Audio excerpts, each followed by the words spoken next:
Because what you, the unsung heroes in the wastewater industry, do matters. Join me, Suzan Chin-Taylor, the DooDoo Diva, a longtime veteran of the wastewater, trenchless, and civil infrastructure industry each week as I deliver industry know-how from industry pros who know how.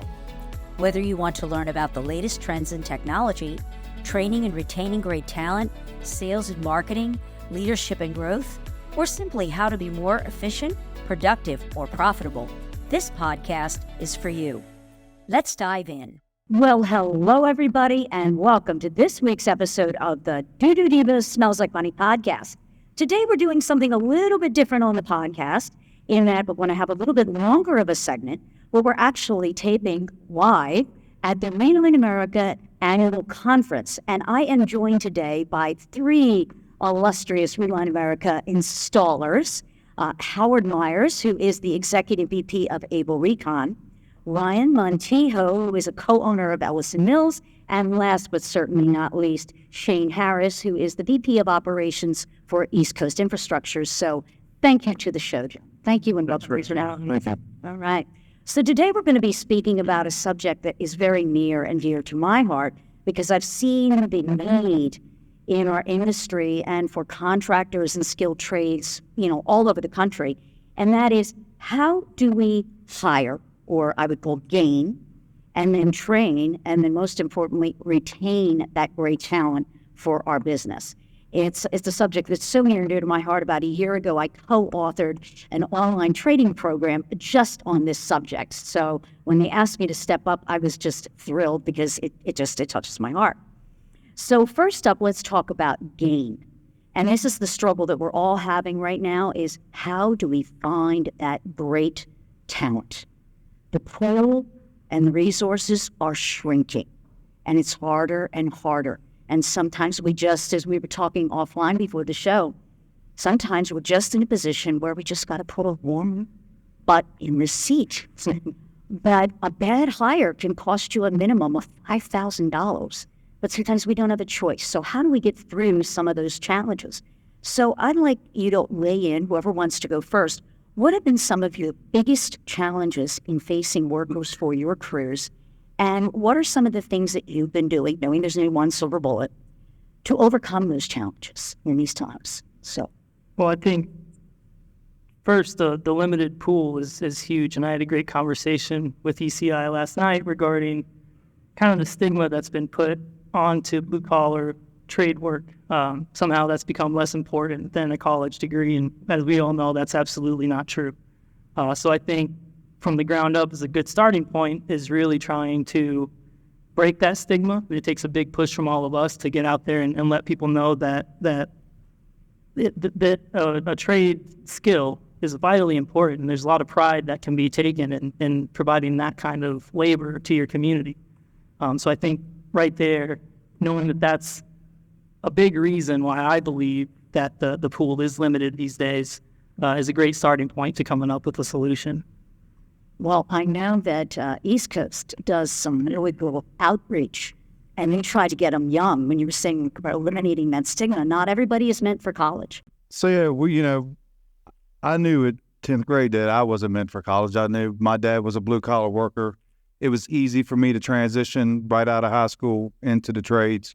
I grew up, my grandfather was a blue-collar worker, so I think in our time that the kids don't have the influence at home to drag them to our industry anymore. Our schools indoctrinate them all that it's all about college. When I was in high school, we were told if you didn't go to college, you weren't going to be successful. There's guys in our field now that make six figures that have never walked into a college and don't sit in an office at this point. The wages are there, and it's going to take us going to the elementary schools, getting with parents and educating parents back that, this is an honorable trade. Everything we do is our signature on the world. Outside of being a lawyer or a doctor, we build everything. Every building we touch is a part of you that's left behind for your kids and your grandkids to see. And there's one thing that a lot of parents don't even think about is that what does someone going into the trades not have by the time they're 35 still and making a living wage? College debt. Yeah, that's a big deal. Yeah, it is huge. They're still living with their parents because they can't afford that ballooning college debt. Sure, that's a big. With the guys that, us coming in with us, we, promote advancement, right? Opportunity.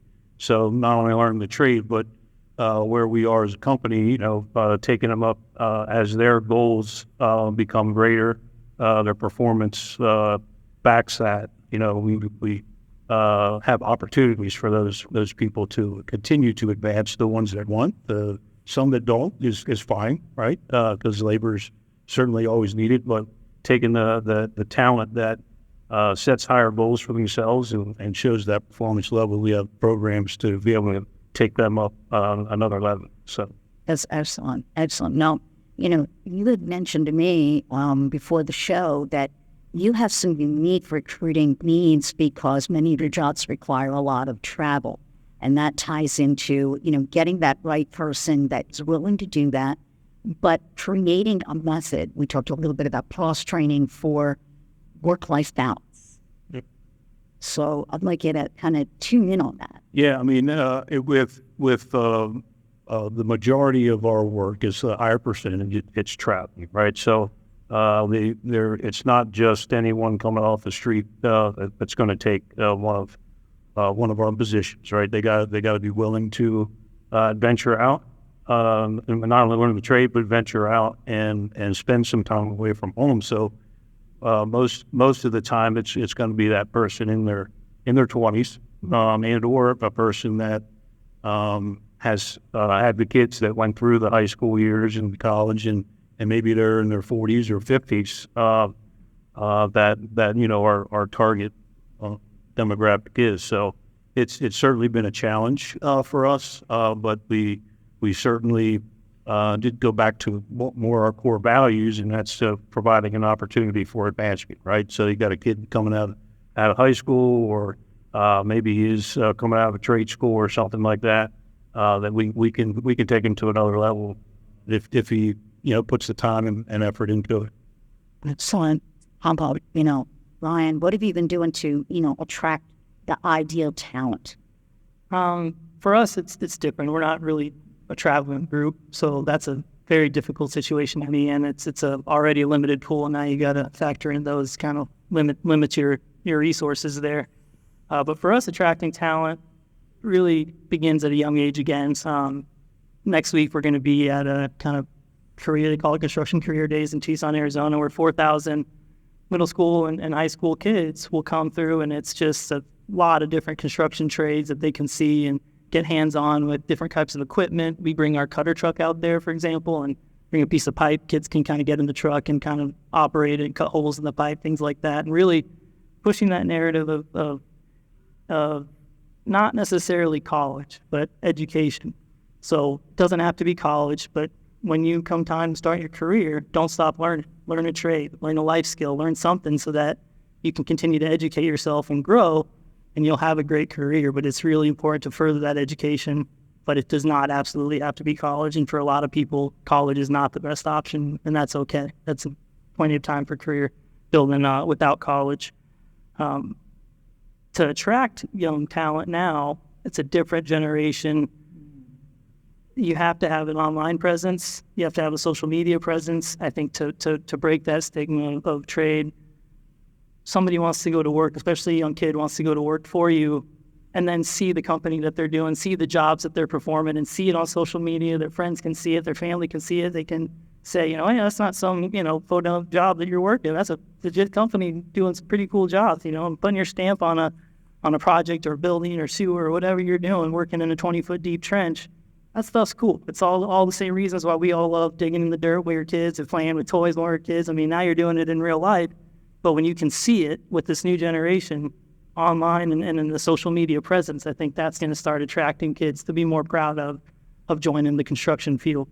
Well, I'd like to go back a little bit because, audience who might be listening to this is thinking, wow, that school idea is a really good idea. So how do you actually get yourself in the door to be able to have those kind of programs at schools? that career, that for trade, for like, trade, yeah. it's more of a political question, I think, but at least in Arizona, there's a lot of great JTED programs. So Okay. This particular event that we do is founded through a contractor, but it's getting turned over to a JTED program most likely. But it's really working towards those JTED schools, C-STEM schools, things like that, to really push the narrative of technology, engineering, and math, but not necessarily just for college and construction. So starting to do that in our area as well. You know, local schools are doing that, pushing that. We've had, you know, many tours of the local those local schools coming in, and you show them the technology. I think the technology side of it is kind of gets a little lost in. I think you guys sounds like you guys do a great job in exposing that, where you actually get the cutter out with them. Yeah. It's kind of amazing when you're doing an interview with the you know, a young person, and you tell them that, hey, we have a robotic cutter that's is controlled by an Xbox. Yeah. An Xbox. Yeah. It's like, you know, then their eyes light up and go, oh, I'm going to check that out. Yeah. So it's kind of neat, you know, to throw that in there on the process, and you know, that's just one facet of, right? And you also got procuring equipment, all that. That it's you know, just not all about shovels, right? Right. Our business is very technology based, you know, and bringing that to the forefront to these young kids, you know, because that's what they grew up with, you know. And we grew up with a garden hose out back and dirt.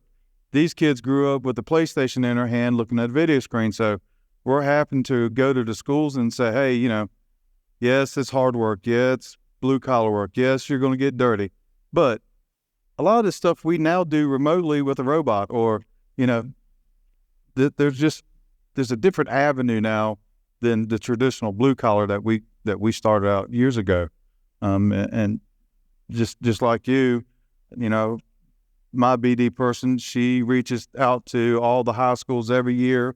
We make a list of whatever career days they're going to have, and then we try to get permission from them schools to come in and set up our table and, you know, take a piece of equipment in, show up with our camera truck or a cutter truck, if they'll allow us. You know, this is such a happy time in our lives now that bringing a piece of equipment to school, sometimes some schools get iffy about it, but some schools are very open-armed to it. You know, part of our problem is this needs to be a push across the country through our policies and the political side, that we need this. This needs to, you know, when I was in school, we had shop. Now we don't have shop anymore. But we need our local municipalities to start reaching out to our GCs, because we educate the municipality employees also. A guy works for us 2 or 3 years, gets an education on CCTV. The municipalities are short on personnel also.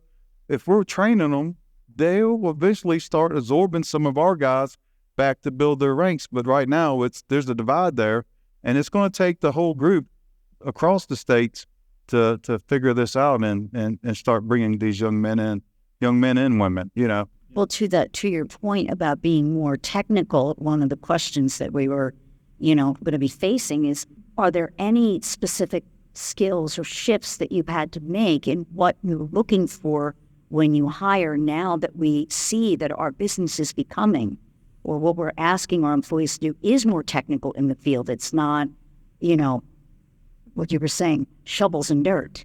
I think most of the older guys that are my age, you know, we did have beepers back in the day, but we now manage with iPhones and laptops. So most of the guys in the 55 and below age can pretty well walk in, because they got a great work ethic. They're going to sit down at a computer. If they don't know it, they're going to ask one of the young kids to come show them. And you know, those guys pick it up and they run with it. It's getting the young kids and getting them built with a work ethic that they realize that, hey, you're on a 5-man crew.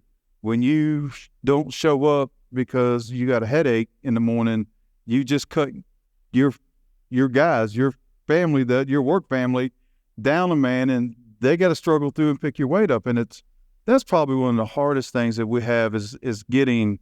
The big challenge, I think, right? It's not teaching the technical skills or the skills to be successful It's more work ethic. Right. That I think is a constant thing that you got to talk about, and not leaving your crew behind. 5-man crew, you go down to 4, it makes it significantly more difficult on everyone. Some days, depending on what they're doing, you may not even be able to work with 4 men, depending on what you have lined up for that given day. So that's truly important. One of the things I want to touch base on too as well, there's a lot of traditional ways of getting guys, but we also had success with referral programs. So that was something that I wanted to mention as well. So you get a guy that one of your current workers recommends, comes in 3 months, give him a little bit of cash reward for that, and then if they stay for a year, give a little bit more, right? And so that we've had some success with that as well. No, excellent. So when we talk about, we hire, and that are you finding that new recruits are looking for more than pay? And what are some of the benefits? Because let's just face it, when people come looking for a job, most people, they're not looking for a job. They're looking for a love affair. And so how do you make your company that love of that part of their life where most of us, when we work, we're spending 2/3 of our life at our job, our waking hours at our job. How do you, or what have you been offering on the table to make your company shine so that I'm going to go work there at his company versus this company? It's funny because the last couple interviews I've had, I feel like I'm almost selling myself to them instead of the other way around. Yeah. And again, I think that's the limited pool that we're living in. But as a company, we are very proud of the benefits that we offer. We like a 401k and a 6% match. We cover 100% health insurance premiums for all of our employees. We have annual events where we invite the employees plus their families out, 2 nights paid, and usually in cooler weather over the summer or something like that, being from Arizona. But there we raffle off prizes, we have a dinner, everything else is your own time, and we're really proud of a lot of those benefits. But yeah, I usually find myself explaining those things in an interview, trying to sell myself as a great company to come work for, because I do think that has shifted, and now employees do expect their employer to have more give back in that sense. And it's become a fine line between expectations and entitlement, and that's been tough to walk also as an employer, to really walk that fine line and make sure that you're doing what you feel good about for your employees, but at the same time you're not being taken advantage of, because that certainly happens too often. Well, I'd like to move now, more in essence, time to the training. You found that good person. So how do we set them up for success? And I'd like each of you to weigh in on, what kind of training do you do to make sure that, one, the employee is being trained to do the job the way that you want them to do the job? How do you pick? This is a several-part question. How do you pick the people to do that training? And are you using any other type of training, such as video or manuals or other, using AI to develop training and policies and procedures in your businesses to ensure that you are getting them set up to succeed? Ours is pretty much a 3 to 4 tier situation. There's an initial hiring training before the guys even hit the field, right? We have to do training before they even get out, right? But then I do confined space training. We do flagger training, fork truck training, things like that before they even get to the field. When they hit the field, then it's more of a mentorship type of setup, learning from the veteran, per se, on a particular piece of equipment, so there's education there as well. And then mix it in manufacturers, continuous training as well. So we'll get certified, through Reline America or any of the other products that we'll offer. And then the guys or employees that, have the higher expectations, higher goals that are showing promise, then there's what we call a leadership management type training. And that's actually, you were talking about manuals. We have a manual. We sit down with them. We set aside an hour or so, and we go through certain chapters of that leadership manual, and then that'll be like once a month. And we'll bring them along and give them the tools to be successful when it comes to a managerial type positions. Well, we really don't have any type of manual as far as that goes. We'd love to start developing something like that. But as we've grown quickly over the last few years as a company, a lot of times we are just trying to, like you put it earlier, fill a butt in the seat, and a lot of that then comes down to on-the-job training. And so we're just looking for someone who's willing to hustle, willing to ask questions, and then offer that kind of mentorship if they're putting forth that kind of effort, where we're asking superintendents and foremen in the field to do their best and train kind of on the go, which is very difficult. I'd love to have some sort of plan in place like you do, and that would be fantastic. But as we're moving right now, we're just trying to get guys going and get them trained as best we can. And if they show promise, then can offer those kind of opportunities for advancements and further training. Well, one of the things that I do during the interview process before I hire somebody is I let them know up front what my expectation is. I don't want anybody to come to work for me that's going to stay a laborer. I want people that are motivated, growers, that believe in what we do and move forward. So I want you to learn. As soon as you can show me to learn, I will take you. As I believe in training. I will give you all the training you need. I will pay for every dime of it. And I try to tell them that, you're not going to walk into a college and the dean's going to sit down and say, look, come to college. We're going to teach you everything you need to know, and then we're going to go to work. No, to me, that's our sell on our business is, hey, look, you come to work for us. You get out there and you're working with the lining crew. You see how the lining trailer works. We're going to get you certified in lining, how the liner works and the lining system. You'll get that certification. You'll learn how that computer works. If you notice a guy running the Vector truck, and you think that's interesting, and you come in and you say, I want to get my CDL. Sure, I'll get you your CDL, and we'll work through and get you your CDL and get you trained on the Vector truck. The more we train these guys, the more opportunity, the more loyalty that they find back towards us. The end result, most of them walk in and want to know how much they're going to make. The 18 to 24-year-olds, the shame on us that Chick-fil-A has signs out paying $18 an hour.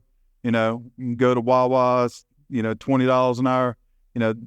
That's entry-level skill set for us. I have guys walk in that's never seen a tape measure in their life, and they're wanting $23 an hour. And I'm like, slow down, Hoss. You got to at least show up for 2 days before we can even start. But and that's what I try to put out up front. I don't want, as a manager, I don't want anybody to be stagnant in the company. And if I notice that somebody is kind of stagnant or kind of needs the push, me and our team will kind of try to push them ahead. I just had one guy that just got his CDL, been in the lining business probably about 8 years, was never given the opportunity that his previous company kept pushing him away every time he asked, no, you're not going to do it. We made sure that he has got his CDL, and in a week he will take his DOT test and he will become a Vector operator. He's got 5 years experience running the front of a Vector truck. The only downfall was he couldn't drive. So, and it's recognizing those key people and being able to walk up and say, hey, buddy, what do you think if I send you to school to get your CDL? Would you be willing to do it? We require everybody that drives a company vehicle to have a medical examiner's card right off the bat. So the hard part was done. His physical was done. He just needed to go get his learners and take the new mandated schooling. So we did that. And when we told him, his eyes got big. He called his dad. He called his brother. He called everybody and said, I can't believe this company is getting ready to send me to get my CDL. Is it a risk? Yeah, I just dropped $6,000 on this training. But if we don't train them, who else will? It's up to us. And this business is very small in the grand scheme of things. Guys that I've worked with 20 years ago, because I've been in the business long enough, I run into now that's at another company, and it's not that far away. So what I train may end up at ABEL RECon in Arizona, and, they show up and fill an application out and be like, yeah, I used to work for ECI. And they'll be like, yeah, we know who ECI is. They're one of our lining partners with Reline. That's how this business, from the time I came into construction to where I'm at now, I got all on the job training from great men that were great mentors that pushed us forward. And one of the issues that we run into now is that mentor program with our older guys has kind of died. They don't want to share the knowledge down to the younger guys. Not on the ECI side, but on my other side of my company, some of my older utility guys, the young guy wants to run the excavator, and they're like, there's too much stuff around here. You can't run the excavator. You got to wait till we get on the job in the field. And, you got to kind of lead these guys, especially these young guys, because if you give them the opportunity to sit and get a phone out, you lost them for the day. So it's just, we have to train these guys. It's going to be different from how we were raised up and being trained. I get reminded of that on a regular basis. I tend to be a harder guy than some of my younger supervisors, but it's up to us. We're going to lead this pack. Really good point. And that makes a nice segue, because we were talking before the show that it's an interesting fact. There was a study done. I don't remember the fact, but I can look it up later and put it online, is that 78% of middle-level managers or supervisors that are recently promoted will fail or quit that job within 18 months of being promoted. And it's really prevalent. The statistic was more prevalent in the skilled trades, which is where we are in, and manufacturing jobs. They burn out, or they're just not equipped. And I see in the skilled trade where that danger could really happen, because you've got someone that's been really skilled at running a CCTV truck or running the lining truck, and now all of a sudden, he's not doing any hands-on work, but he has to supervise the people that are doing that work.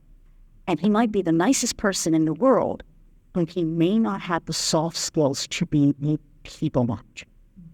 And so I'm sure you all run into this.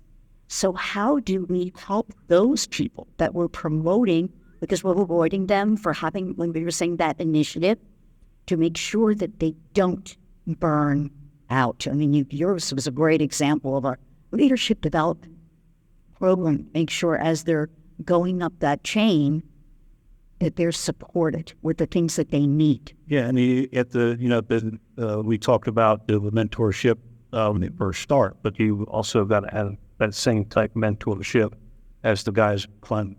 Mm-hmm. Right? We've had guys go from labor to all the way up the chain, even come in to be project manager. Mm-hmm. So it can happen. Is that a path that everyone's going to take? No, it's not. But you have the individual has the capabilities of doing that, to bring him along, the mentorship and the open door policies. The only stupid question was the ones not asked type mentality. I mean, that I think promotes and helps furnish the tools that are necessary to do the next level position. Excellent. Any thoughts on that one? Well, I think it was related to the insecurity that we were discussing. Well, we're going to get to that. We're going to get to that. I won't jump ahead. That's okay. Well, that transition, and we don't really look at it until it's obvious, but when you transition somebody from the field, that's been in the field working all the time, to the next step up, if he's like a lead guy and now he's going to take the foreman's position, that's a really tough transition. It's like going from being an adolescent to a teenager. Now he's got to tell his friends, because for the last 5 years he's been working side by side, joking with everybody, that now it's like you had your first kids. You've now got to become a parent and kind of direct the people that you've And it's hard for people to make that adjustment mentally and emotionally to catch on to that. And sometimes it takes a little time. And sometimes it takes somebody like us to come in and say, hey, look, boys, this is how it's going to work. He's moved here. Nothing's changed. He's now going to take all the tail chewings for y'all. Now falls on him. So if you want him beat up, but it's just trying to break it up and make that transition happen. And if you don't address it up front, it can drag on, and that manager, even being a first-tier supervisor running the day-to-day operations in a field crew, can fall behind, or they get burnt out, or, they start looking somewhere else because it's easier to hire in somewhere else as a foreman around a bunch of guys you've never worked for. And especially if you know your job, to come in and say, hey, this is how it works, boom, boom, boom, let's go. There's no feelings to get hurt. When you're transitioning in-house, that's a hard step to make. And, it's up to management to help pull them up. And the good thing is once people below them start to see that progression up the line, they take it personally, and then they look ahead and say, well, you know what, if I keep working like he did, I can be there soon also. Hopefully it's rewarded based on their work ethic that they've shown. So if you're promoting the right person, there's someone who's been busting their butt, and the people will hopefully respect and follow them because they've proven that hard work is why you're rewarded. So hopefully that's the driving factor, but that takes input from your supervisor, your superintendents, and from your managers and employers as well to recognize that. But you don't always choose correctly, and sometimes you have to live with that as well. And it's not the right person for the job, which is okay too. Like you said earlier, not everyone's meant to be in that kind of a role. Not everybody wants to be in that kind of role, and that's okay. And you have to make sure, that was another thing I was going to bring up, is that sometimes there's a guy that's been with you for a long time, and because you've got a ceiling of wage on that particular position, you want to reward him, and the only way to reward him is to take him up to the next level. And let's just say he is a CCTV operator, and that's what he loves to do. Now all of a sudden he has to supervise people, and and he's an introvert. The only thing he wants to do is be in the field with the gears. You just come with someone who, like we were saying, that doesn't, feels that I need to take the promotion, that they're giving me more money, and he's obligated, but he really doesn't want it. But he's afraid to say to you, I'd really rather not, for fear that he's going to get passed over in next time. So that's another danger. So this is kind of a nice segue into retain. How do we retain good talent? And you teased about that, and I threw this question out, and I want to see what kind of answer I get in that. What do you think, or what do you believe, is the biggest keyword hidden drain on your company's bottom line? Underperformance. Consistency. Go ahead, you know the answer. Insecurities. Insecurity, human insecurity. And that shocks a lot of people.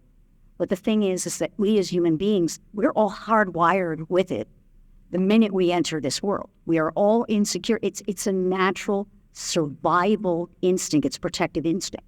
So as managers, every single day, we are dealing with people's human insecurities from a wide variety of factors.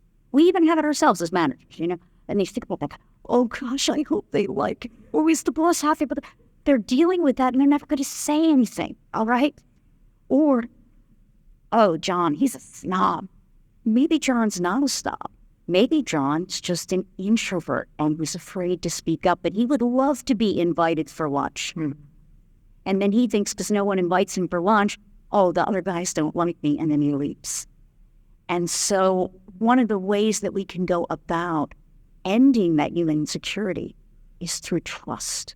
We have to build trust between management and employees, but also employee to employee. Because I've seen this. I'm an everything disc facilitator. I've seen miraculous things happen when people finally get an understanding of who they are, who that person sitting across from them is. He says, oh no, that's why he's the way he is. Now they can start communicating. And it turns situations of what I've been considered destructive conflict. This conflict just exists. It's always going to exist. Destructive into productive. And so I'd like you to, we talked about this subject quite a bit, but how can we as managers create that environment of trust? Because when people feel comfortable and that they trust their coworkers and they trust their managers, they're going to stay, because it's creating that beautiful workplace culture that everybody wants to be part of. I think most insecurities are driven in a fear of failure. So, establishing, and again, this is the transition of one generation to another. You can't just go yelling at somebody or just, constructive criticism is becoming ever more important, because to build that trust, you got to let these guys know that, hey, even though I'm critiquing, even though you messed this up, right, we're going to learn from it and we're going to keep moving forward. You have to approach that differently and watch your words wisely. Otherwise, people will kind of turn away and they don't have the backbone that they used to. So building that trust in that sense, I think, is becoming a different transition for a lot of people that aren't used to it with their supervision of employees. But in my opinion, to build that trust, you have to foster that environment of, look, you're going to make mistakes. That's okay. There's certain mistakes you're not going to make, safety and things like that we're going to be diligent. You have the right supervision for that, but you're going to make certain mistakes here and there. That's going to be okay. We'll learn from it. You keep making the same mistake, then sure, you're gone. But let's learn from it. Let's keep moving forward. And that will start to build the trust with the relationship of your supervisor, someone who, he's not just going to throw me to the wolves, but he's actually going to mentor me, teach me, and help me learn. So I don't have to be insecure. I don't have to be fearful for my job, just from this one little mistake. And a little bit of fear is healthy, but there's a level there that it's a tough line to walk again for any supervisors. Yeah, and I think if the team, we're pretty segmented into teams of who works together most of the days. So, and I think when the team sees a failure happen, we're probably the newest group to Reline to start the UV side. So we're green as grass, into this, and we've had a couple bag failures. But when I got the phone call that, there was an issue and I showed up, I didn't jump out the truck screaming and hollering. Shane 10 years ago would have probably fell out the truck screaming and hollering. But, we discussed what happened, made a couple phone calls. We pulled the liner out. We've moved on. I ordered a new bag. And, we're going to make mistakes. All of us are learning this together, from me to the office to the lowest guy on the crew. This is all brand new to us. So trying to instill, hey, if you make a mistake, call me, tell me. I'd much rather know you had an accident or a mistake than me to find out 2 days later because the inspector's calling me and telling me, hey, did you know they messed this up? Then I can't take care of the issue. But yeah, it's management-wise has changed so much, and trying to develop the trust with the younger people. And right now in this economy, people jump ship like anything. You can offer the world and give gold bricks out every day, and somebody gives a brick and a quarter down the street, you're subject to see them leave. That's very legitimate, right? Yeah. They'll leave over 50 cents. Yeah. Everything being equal. Well, gentlemen, we're going to turn this over to an open question on the floor. Thank you so much for this, delightful dialogue on this subject. And thank you, audience, for tuning in. And now we are going to turn it over to open question and answer from our audience who is here and has been listening to us for the last 45, 50 minutes. So again, thank you. Thank you very much. Thanks for having us. Okay. Looking for any questions, statements, and anything in support of what you've heard today. So anybody, you're free, if you're willing, I'll come over to you. Well, I will say this. I agree with 99% of what they're saying, but there's some other stuff too that, that factors in as managers and owners of companies. If you can offer the 401k nowadays, you can offer them, paid holiday, you can offer them, which now you have to start the guy that doesn't know anything. It takes him a year to learn everything, and you got to start off at 23. Well, where's the end of that at the end of the year when he's learned everything? Where does that go? The problem that you have is managing that at the same time, trying to be able to capture that in your job and the profit center of the business. So that's the hard point, because you get to a certain point as a company, you have to be a profit center. If you're not, nobody's got a job and nobody's going to have anything, right? Mm-hmm. So you have to be able to manage the people in a way that they understand what they're working for in that sense. But because of today's generation, it's easier, like you said, for 50 cents to go somewhere else. But you do a lot of training, you take the time, you take the money and the energy and put into these guys, and for 50 cents, they'll drop you and go over here. And we've seen it too with our company. They'll come back because we've done, we pay to get CDLs from guys. And the minute they've got it before, we've been marked, they go off to get a job that goes over the roads. We've been thinking make 25 an hour instead of 23 an hour. Right. This is real. This is what happens. And because of Chick-fil-A and things like that. So it's a hard balance and it's a hard battle, but it's one you have to fight every day. And it used to be you fight over your dollars. Now you don't. You fight over your nickels and your dimes. So it's such a tight margin. And when things go bad, like you lose a bag on this job, that's one thing. You lose a plug on another job. That's this. Guy totals a truck because of that. But at the same time, the same people will come in and say, hey, I've been here 3 months. I know how to line now. Can I give you a $5 raise? So you have this going on all the time, and you have these. It's just like I said. It's a two-way street. It's not just managing employees.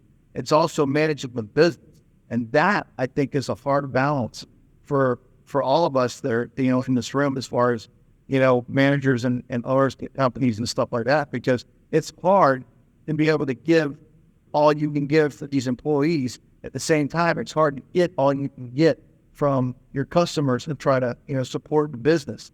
So, it's not like, I hate to say it, but in today's generation, everybody gets a trophy. Unfortunately, we've all seen now what that does.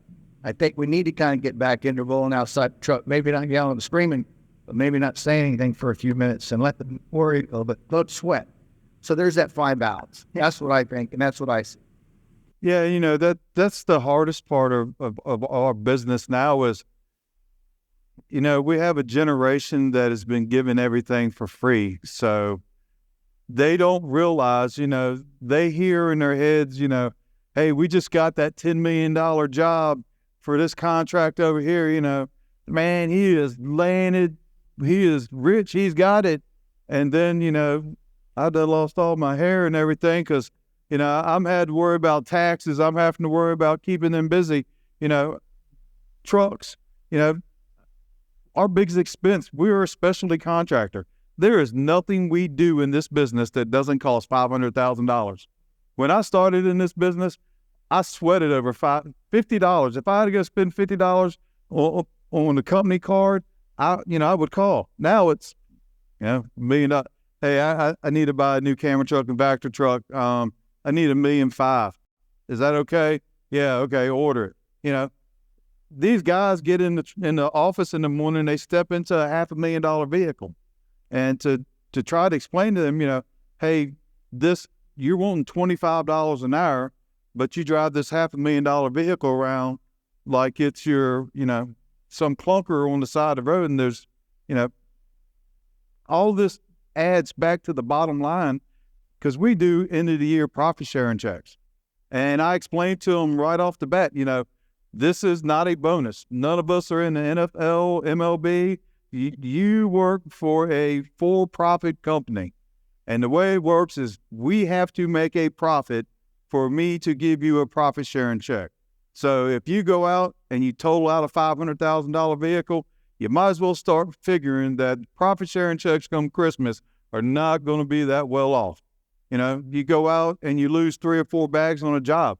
That takes, in our business, especially with us fighting against felt, that brings, we're running tight margins as it is now to try to get bag in the ground and get in front of these other, contractors.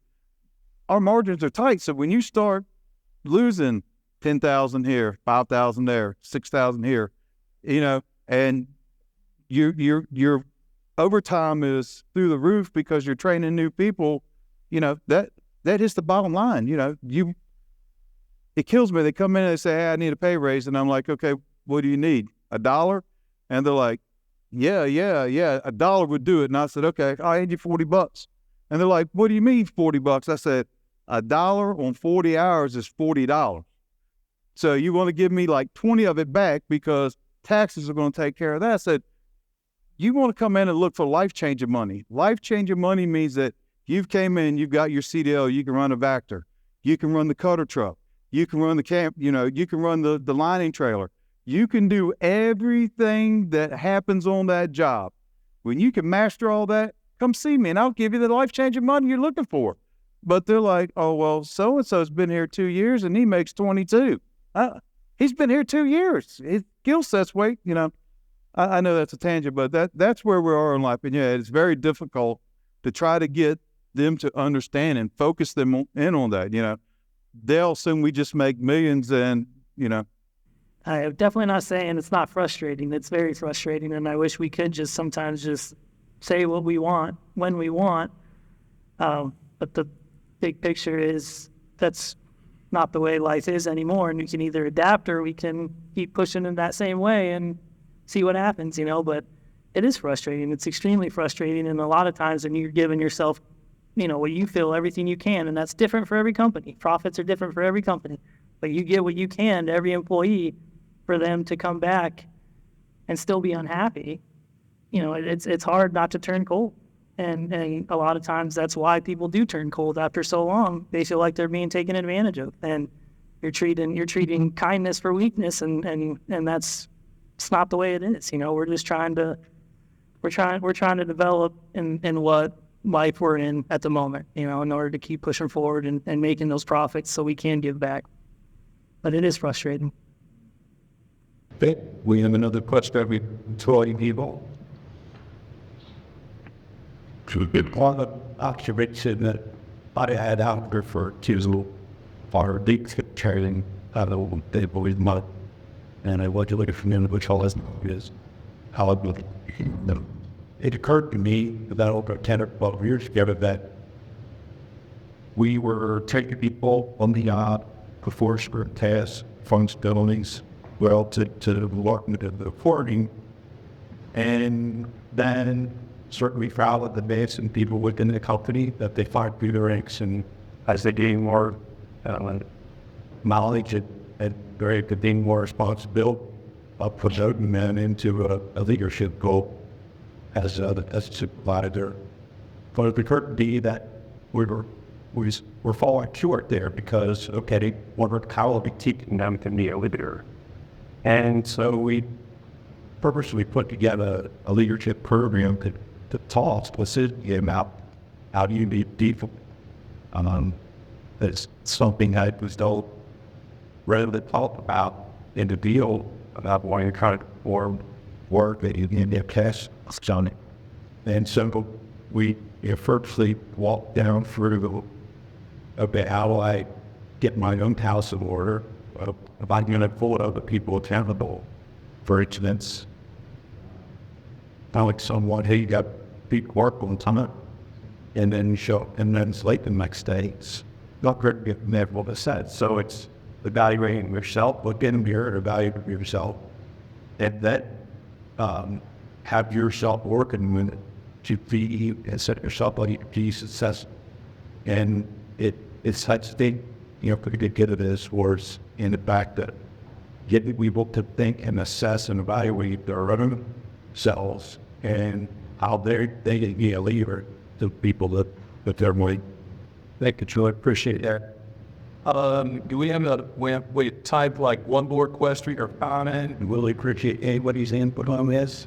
A lot of good things have been discussed today, but obviously I'm further use I could be happier. But Don, let us please quickly wrap this up. Thank you. If I can put a very great conversation today, one of the things that I observe in our company is that not looking at the training is the most important thing you can do about and to prepare that. And I believe you have people that are very well trained and that can probably go longer that not let go on stuff. Everyone was that sometimes.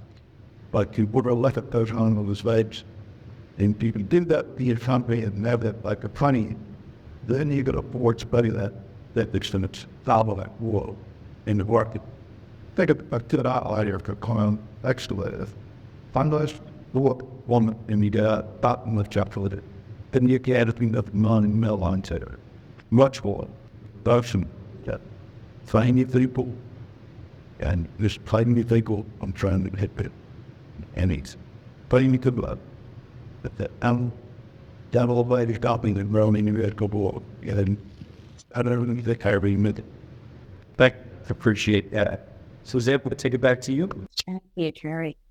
Well, thank you, everybody, for your participation and your input. Great dialogue today. For those of you tuning in, hope that you got a lot out of this. And in the show notes here on the broadcast, you're going to have the contact information from these fine gentlemen here if anybody wants to connect and reach out and continue dialogue and, share knowledge and resources. They're going to be available for that. And thank you again. And until next time, keep it flowing. Be sure to subscribe to the show so you'll never miss an episode. If you're an industry expert and would like to be considered as a guest on the show, click the Be a Podcast guest link below in the show notes for more information. Thanks again for joining me, the DooDoo Diva, on this week's episode of the Smells Like Money podcast.